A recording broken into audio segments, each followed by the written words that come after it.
All right, greetings all. Had a good evening. I know this is being posted late. I apologize for that. We just got home a few minutes ago. And then I had to put all the numbers on the board and all that. Although I did see parts of some of these games, and I will discuss that in the review. But I wanted to start off with just some little news tidbits during the day. First off, it was revealed today that Braden Point had hip surgery in the spring. He won't be good to go until late October. So I know that didn't play any kind of a role in negotiations. The fact the team didn't come out and say anything until after already signing him, that's a class organization right there. And his contract in its third year is worth $9 million a year. For comparison, Timo Meier in his fourth year of his contract is worth $10 million a year. And so if you're looking at an RFA, so restricted free agent, and that's where Meier is with San Jose after his contract expires. That's where Point is after his contract expires. You have to start at however much value that last year of that contract has.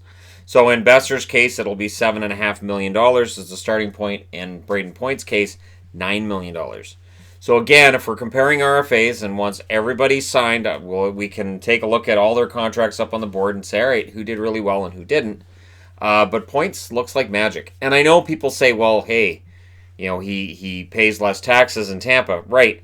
And for players in Toronto, and I've seen this getting pointed out today, they're playing in Canada and they get paid in US dollars. So yes, they get taxed heavily, but they're also getting paid in US dollars, so their money is a lot more than it might appear on the surface. So when you look at that money, remember that's US dollars. Convert that amount of US dollars, you can find converters on Google, and convert it to Canadian dollars. And then you're not going to feel bad for these guys anymore with their taxes. So, getting back to RFAs, question being asked is this. Can Laine or Kyle Connor now command more money than Braden Point? Is there any argument that can be made by their agent or by their agents that these guys deserve more than Point? Point's an outlier. We'd like to look at Marner's number instead, because of course they would. Or can they come in now and say, all right, we'll get this done? And Matt Tkachuk as well. How much does he get worth? How much is he worth? And does this show that when Marner set the market, it didn't really set the market? Because again, Point's contract doesn't seem to have had anything to do with what Marner signed. Besser, same thing. So I think what set the market is how many days are left till the regular season. And then the big question in purple there in the middle, did the Jets trade Laine? Because this has started to gain traction. The idea that if Byfuglien's out and they need help on the blue line, and if there's just a bad fit there with the Winnipeg Jets and Patrik Laine, does he get moved? And then in the midst of all of it, if you're an Avalanche fan, you're wondering, what about Mikko Rantanen? My answer is, exactly. Where does Rantanen fit into any of this? Does he deserve more money than Point? Does he deserve Mitch Marner type money? If I'm Joe Sakic today and I've been offering him $8+ million, and then I see what Braden Point signed for, do I say, maybe we're a little bit rich on that?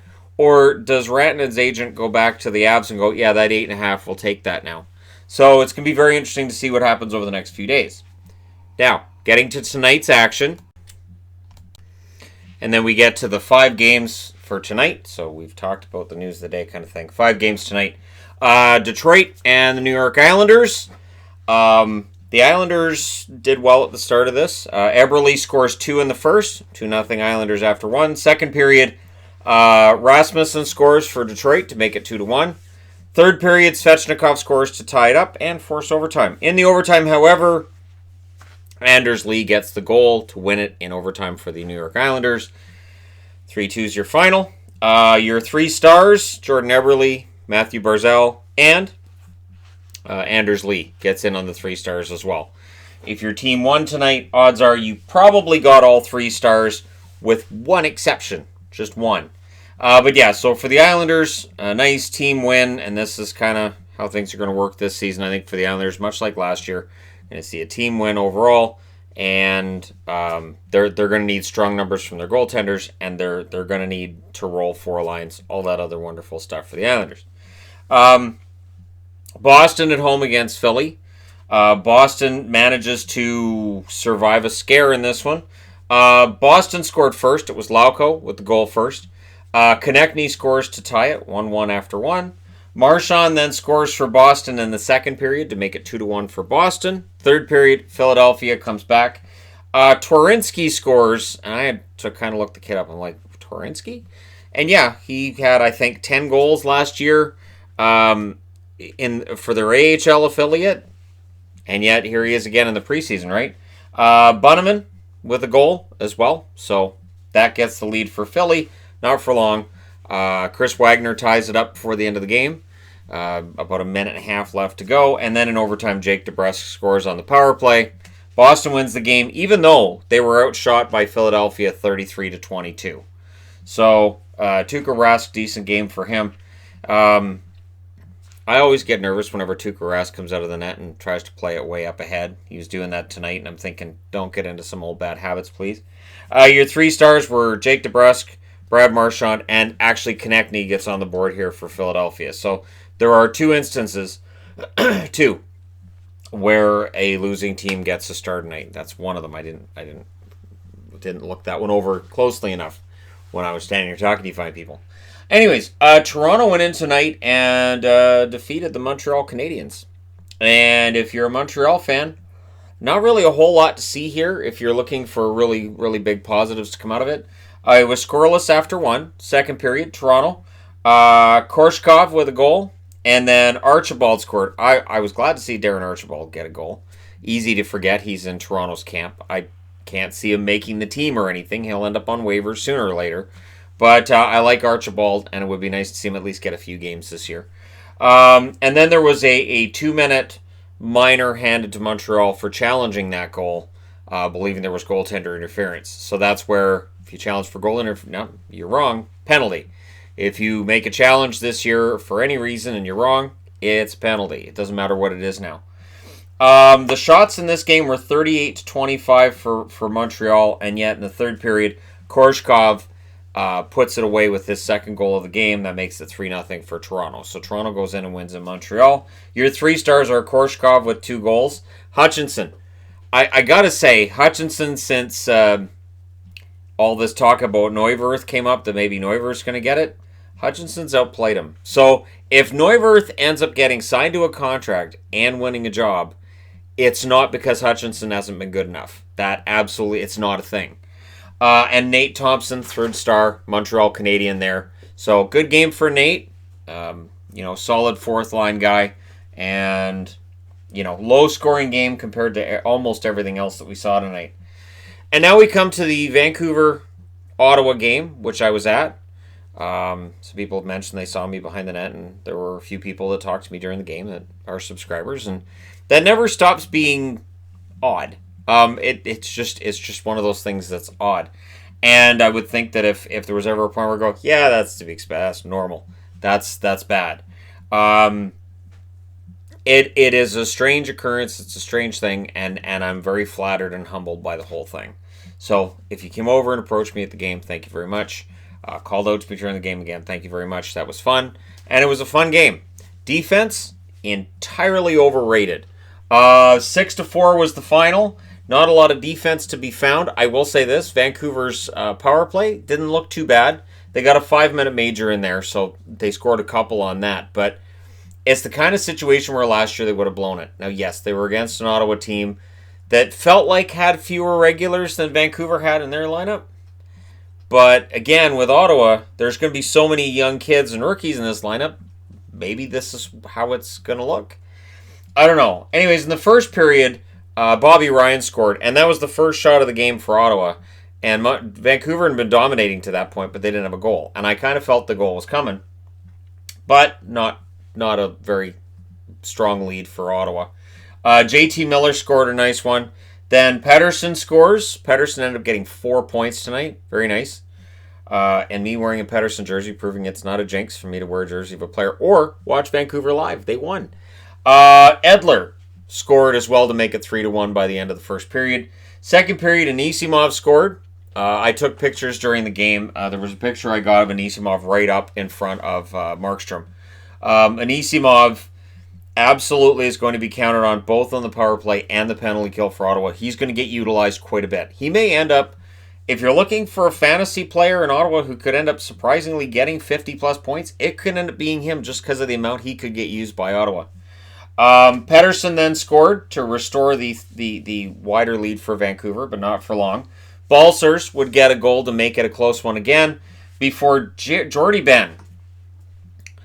I'm going to go out on a limb and say I don't imagine that Jordy Ben scores a lot of goals on breakaways or breakaways when he comes out of the penalty box. But I'll be darned if Tyler Myers didn't perfectly pass it up to him. He's on a breakaway and he scored.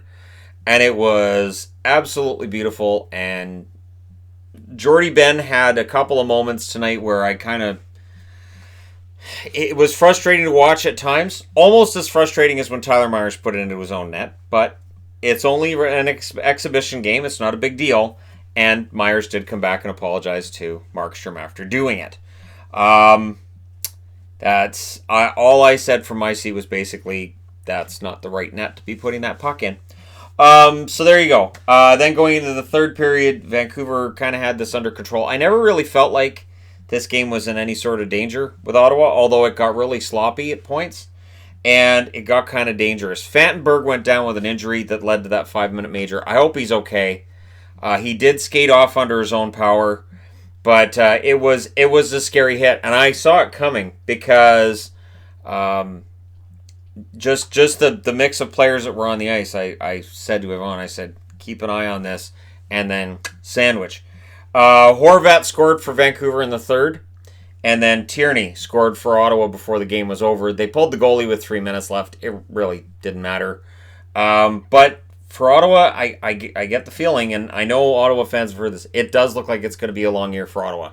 I also watched Zaitsev. Zaitsev was out there a lot with Shabbat. That does appear to be the tandem they're going to go with on the blue line there. And we'll see how that goes for them. There's a lot of unknowns with Ottawa. I have to say, too, I'd be remiss if I didn't mention Dylan DeMello fell down behind the net. Nobody was anywhere near him. And he just fell over. And when he got up, the crowd was kind of taunting him and jeering at him. And he put his stick in the air and kind of went, yeah, I did that. And great sense of humor by Dylan DeMello. Those are the moments at a hockey game that you may not see on TV. You might have. But that's why I love seeing games live. The shots were 36-34 for Ottawa. I believe. The thing is, I looked at my app on my phone and it said the shots were 33-19 for Vancouver. No, they weren't. I don't know what Vancouver fan put those shots in. Those were not the shots in this game. Ottawa was way down in the shots early, and then they dominated that second period, and I think they were actually probably the better team in the third as well. Your 3 stars, Pettersson, like I said, 4 points for him. Edler and Besser. Besser had, I believe, 3 helpers tonight. Brock looked really good out there.